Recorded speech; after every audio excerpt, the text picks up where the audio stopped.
Japan, Switzerland agree to keep tough sanctions on Russia. Swiss President Ignacio Cassis says his country has joined the international community in implementing tough sanctions against Russia over its invasion of Ukraine, but that does not mean it has abandoned its traditional neutrality. 340.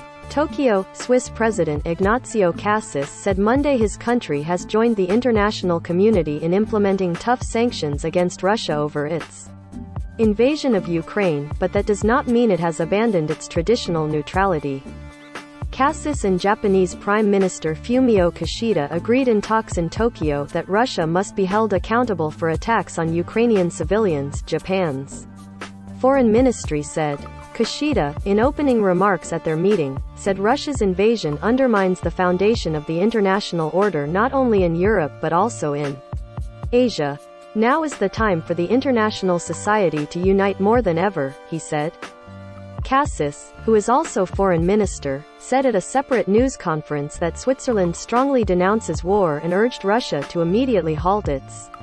He said Switzerland, which does not belong to the European Union, fully backs EU sanctions against Russia and implemented a fifth round of measures last week. But that does not mean his country has abandoned its policy of neutrality, he said.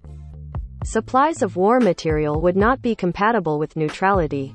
Participation in military alliances would not be compatible with neutrality.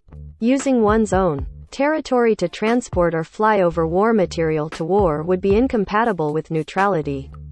On the other hand, condemning any action that strongly violates our values, which are in the Constitution, that is compatible with neutrality, he said through a translator. Japan also was quick in joining the United States and European Union in imposing sanctions against Russia because Tokyo fears the impact of its invasion on East Asia, where China has been increasingly pushing its own territorial claims. Japan has frozen the assets of hundreds of Russian individuals and groups and banned new investment and trade, including exports of goods that could be used for military purposes. Japan also announced plans to phase out imports of Russian coal. Cassis told reporters that he understood through his talks with Japanese officials about Japan's harsh security environment. Japan is a neighbor of Russia and also faces the threat of North Korea's missile and nuclear development, tensions with China and disputes over history with South Korea.